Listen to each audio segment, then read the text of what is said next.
some stability, a roof over their head. I enjoy the responsibility of really providing opportunities for others. All these kids having a great time learning how to ski race and knowing how safe they are is just great. You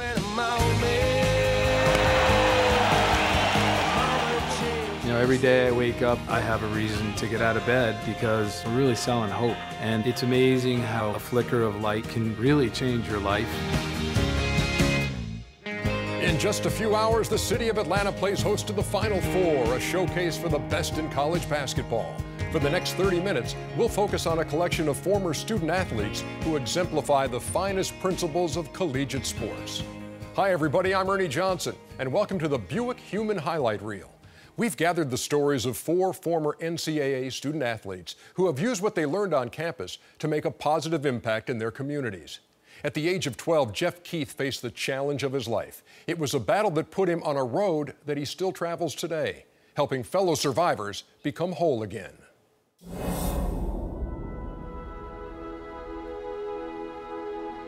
Drop the shoulders down, open up the heart and chest, breathe here.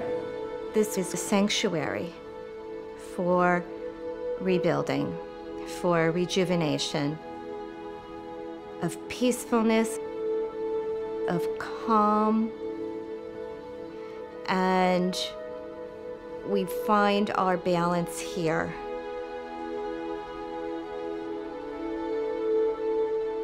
Jeff is such an inspiration for all of us, so energetic from top to bottom. He's been through the journey. He knows exactly what the needs are of people walking through those doors. He's really dedicated his life to making an impact in the whole field of survivorship. He wants to make people aware that people do survive.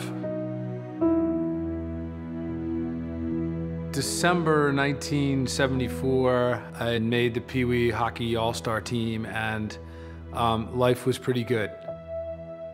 A week before Christmas, we were playing in a practice, and I went flying into the boards, and my knee just gave out. And my mom took me to the doctor, and they found a crack in my knee, and after further x-rays, they found a tumor.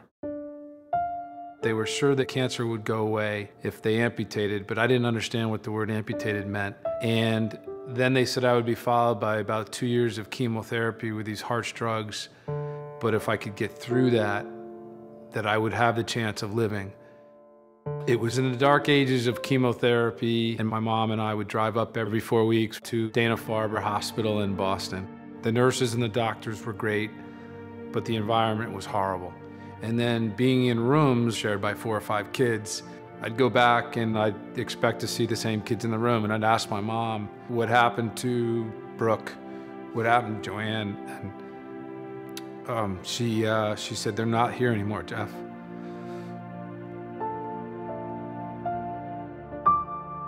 My parents were aggressive, and my doctor suggested we go skiing. So 6 weeks after my operation, in between chemo, I actually got back out onto the ski slopes. And it was then that I realized that I could do a lot of other things down the road. Thank God my parents got me back out into sports right away. Athletics for Jeff, you know, this was the place where he could prove that things had not changed in his life.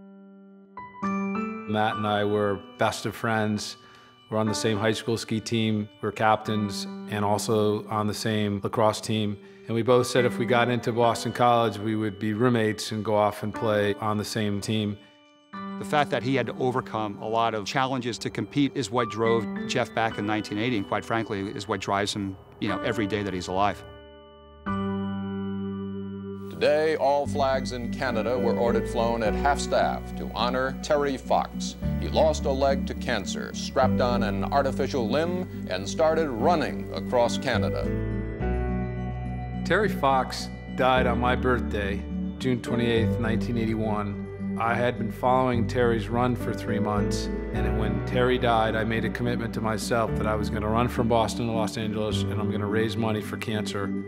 Jeff saw something that another man of courage had attempted, and he felt that, you know, this is something that I can do. I can do it in this country. My personal limits have never been tested like that before. What drove me to get up every day and get out of the Winnebago was the kids. Well, you look good. Are these your little friends here? They are? Who's this? Those that didn't make it and those that had made it, that I could somehow be a role model.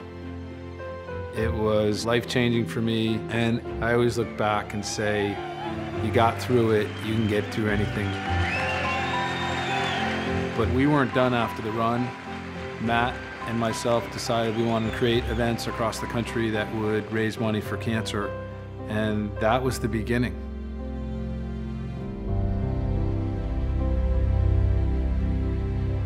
When you've been through that battle with cancer, it's a life sentence.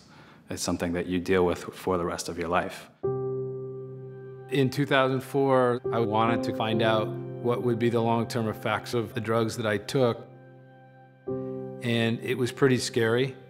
And I realized once treatment ends, there's 13 million survivors out there, and there's no real life path, a roadmap to live.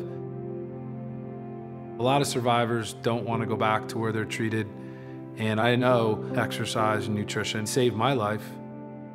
So why not create a center that could tell me the things that I can do daily, weekly, monthly to make myself a healthy survivor?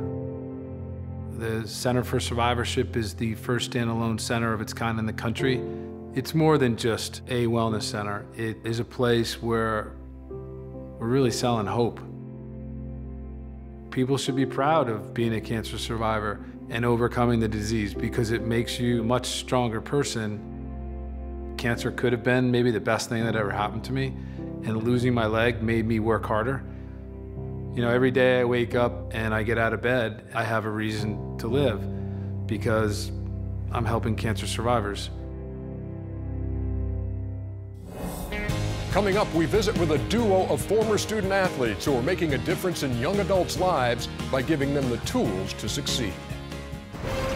The Buick Human Highlight Reel is sponsored by the all-new Buick Encore. The next big thing in luxury is small. AT&T, the exclusive wireless partner of NCAA basketball. And by Viagra.